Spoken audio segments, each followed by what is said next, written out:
Hey babes, welcome back to my channel. It is your girl Halle J here, and I am back with another client tutorial for y'all. This is my girl Alexis. It's her birthday, so we're gonna give her a nice little soft glam.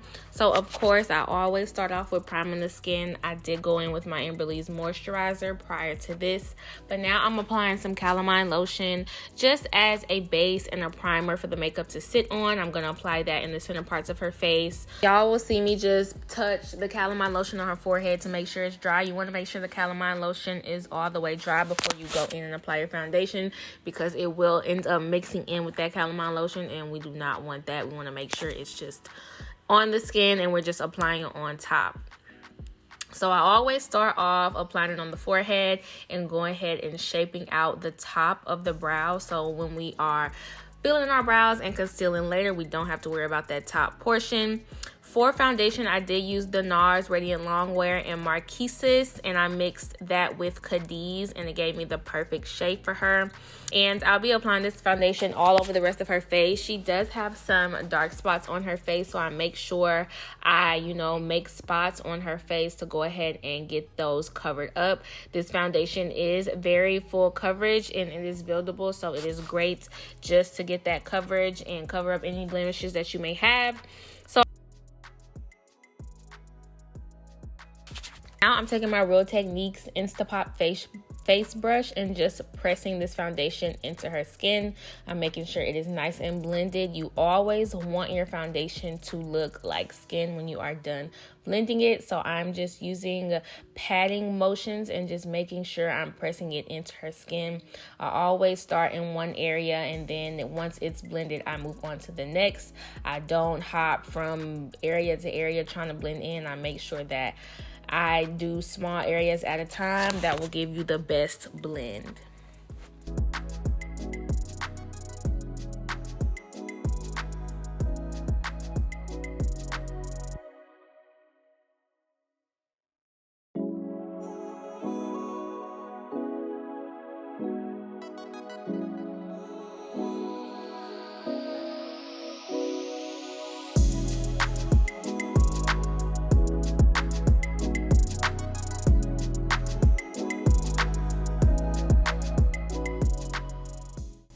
So now that we are done blending out this foundation, I'm going to go ahead and start on her cream contour. I'm using the Too Faced Born This Way Multi-Sculpting Concealer in Sable. This is going to add warmth back into her face and just shape her face. So I'm going to take this along her cheekbones and on the tops of her forehead where I want her to be most bronzed. And I'm taking another one of the cheek brushes from Real Techniques just to blend in that product before we go in with our concealer to go ahead and highlight and brighten up the face.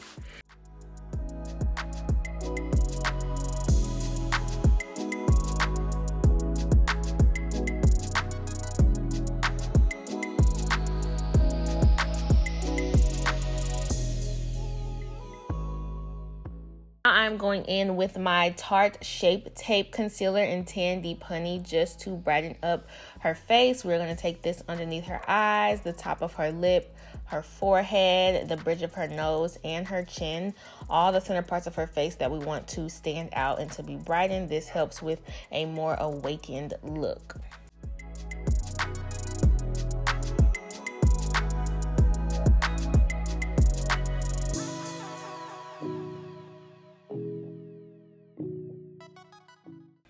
Now I'm taking the Too Faced Born This Way Concealer in Maple and putting it in the middle of that contour and concealer that I placed just so it'll blend a little bit more seamlessly. And I'm just going to take that along the edges and I'll do the same on the forehead before we go ahead and blend that out.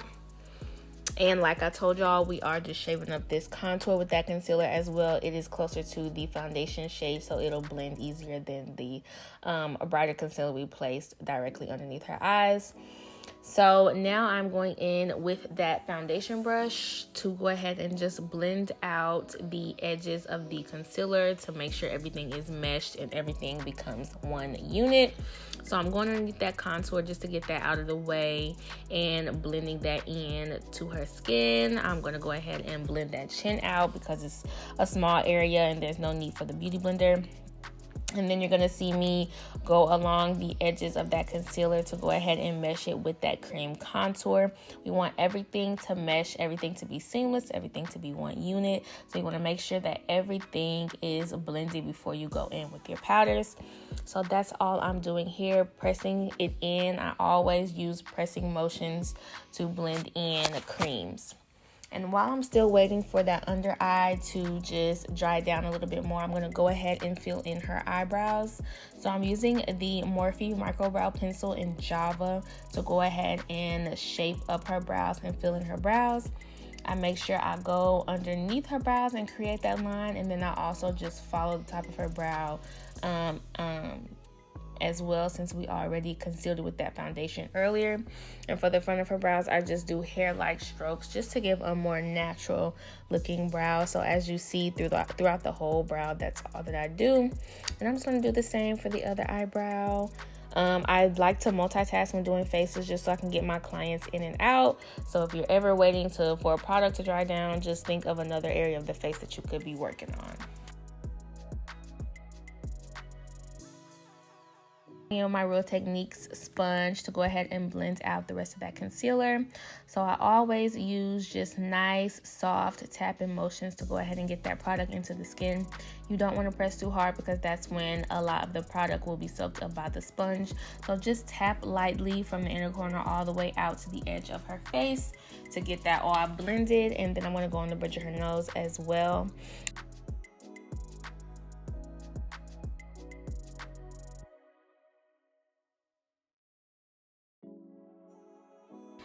So now it is time for me to conceal the brows. I'm using that same foundation brush that I used.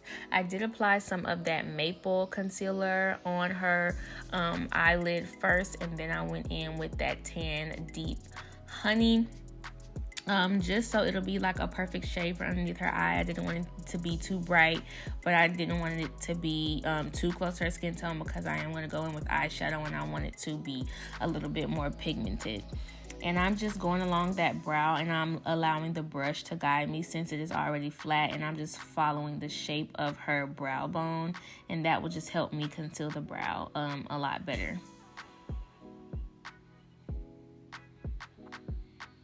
So now it is time to set that concealer. I'm taking my Real Techniques Miracle Sponge and I'm using the Dermablend Loose Setting Powder in Translucent, and I'm making sure I'm pressing all of that product into her face so it is nice and set and mattified. With this sponge, it literally has the powder sit on top of the sponge, so you don't have to worry about it soaking it up. So that's why it looks like it's so much powder on her face, but really it's a nice amount, and it'll set her face really nice, and I can press it in as much as I want to make sure that it is nice and set. So everywhere I place that concealer, the forehead, under the eyes, the bridge of the nose, and the chin. And now I am going in with my True Complexion palette from Black Radiance, and I am using the Sculpt shade. I'm using the medium to dark palette. Everything that I'm using today will be down in the description box, so be sure to check that out down below. Taking that Sculpt shade and I'm taking the contour shade and blending them together just to deepen up that contour and shape up her face a little bit more. So the same way I place the cream contour, the cheeks and the forehead, and I'm also going to do the nose. But to go ahead and shape up that contour, I'm taking some of that translucent powder and just wiping underneath that contour to sharpen that, and I'm just pressing it into the skin. This is a translucent powder, so there won't be any like leftover color or anything. It'll just set the face, so I make sure I create the shape that I want and press that into the skin.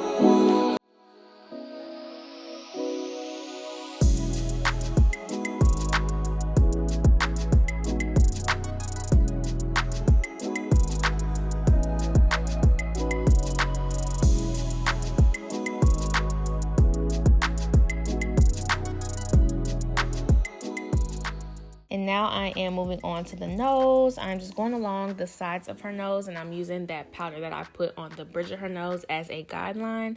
And I am just taking those same shades of contour powder along the sides of her nose and making sure I blend it in to the eyebrow just so it will give a nice blend.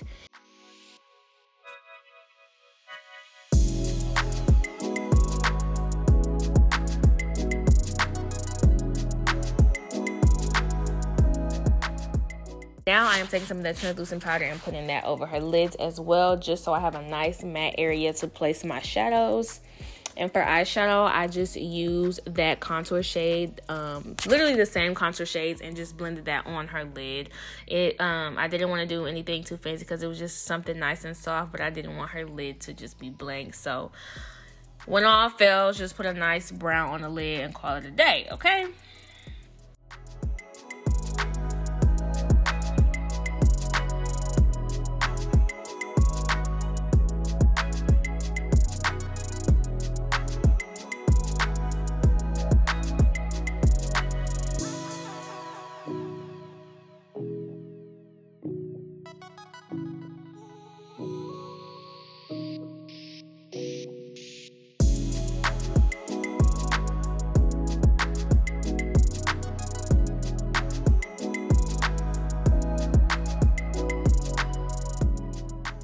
So now I'm just taking a Instapot face brush that has no product on it. It is a clean brush, and I'm pressing that translucent powder into her skin underneath, and to make sure I get all that product in, and just blend that into the skin. And I am taking a Real Techniques loose, no, I think this is just like their setting brush or setting powder brush, dusting away any of the excess powder from underneath her eyes. And then I'm gonna go in with some brightener powder from my Morphe Complexion palette in Totally Tan, and it's a yellow powder in there just to brighten up her under eye and just give her that bright under eye look, because that's just my thing. And I'm just gonna pat that underneath her eyes and take some under the bridge of her nose and a little bit on her forehead, on top of her lip, just right there in those center parts of her face. So now to bring some warmth back into the bottom half of her face and just her face in general, I'm taking some of the Black Radiance pressed powder in Warm Hazelnut, and I'm just taking a nice big brush and just pressing that into the skin, so she doesn't look too light underneath that contour, because we did put that powder there. So this just adds a little bit of color back into her face, and I'm just gonna literally press that in all over her face wherever I feel like it's needed, and underneath her eyes a little bit, whatever. However much product is left on the brush from that, and just press that in as well. This step is very key in my faces, just to make sure that everything is blended and everything is the color matching looks very nice, and also underneath the eyes it helps with flashbacks. So now we are on to lips. I am lining her lips with the Morphe lip liner in Trendsetter, one of my new faves. Okay, this is just a great warm brown liner, and I had her to just go ahead and rub her lips together to blend that liner in as well. And for the liquid lipstick, I use the L'Oreal Infallible liquid lipstick in Sweet Tooth. It's a perfect nude. I pretty much use this on all of my clients because it's like you can't go wrong. And I let it sit for a little bit. Then I had her to blot her lips together just to get that product in. And then I took just a nice small detail brush to just mesh those edges and blend those edges together with each other, so it'll be one nice unit. Y'all, this makeup thing is about making everything mesh. Everything needs to be one whole unit. You don't want no harsh lines. You don't want none of that. Everything needs to be seamless. Everything needs to be very much put together. You know what I'm saying? Like, can't clock it. So that's all I'm doing now. And for gloss, I use my Ulta Jelly Gloss in Starfish. It's a nice peachy gloss. It goes well with nudes, so that's like my go-to gloss. And I just apply that with that same brush I use to blend out the edges, and just apply that all over her lips. Now that the face is done, we're gonna go ahead and put some black gel liner in her waterline. I'm using the Inglot gel liner under her waterline, one of my favorites waterline. And I'm going to take this on the top of her lid as well, just so I have, you know, some liner on top of that lid, and then a guide to where I'm going to place my lashes. And for lashes, I used my lashes I bought from AliExpress. Y'all, I do wholesale, child. I'm not buying individual lashes no more. That just ain't it, okay? So they literally just came in, thank you, Lord. And I used the Duo Lash Glue. I put some on the lash, allowed it to dry. And baby, I use my hands for lashes. I haven't used tweezers in forever. Like, it's just not it. I just feel like my hands is just a little bit more accurate, okay? So, yeah, I put the lashes on, waiting for them to dry, and this is the look, y'all. She really, really loved it. As y'all see, she really loved her face, and I'm super proud of this face. It was really cute. And if you haven't already, go ahead and hit that subscribe button and hit the notification bell. I post every Monday and Thursday, so be on the lookout for content from me on those days. If you have any content that you would like to see from me or any questions, be sure to leave them down in the comment section below, and I will see you in my next video. Bye, babes.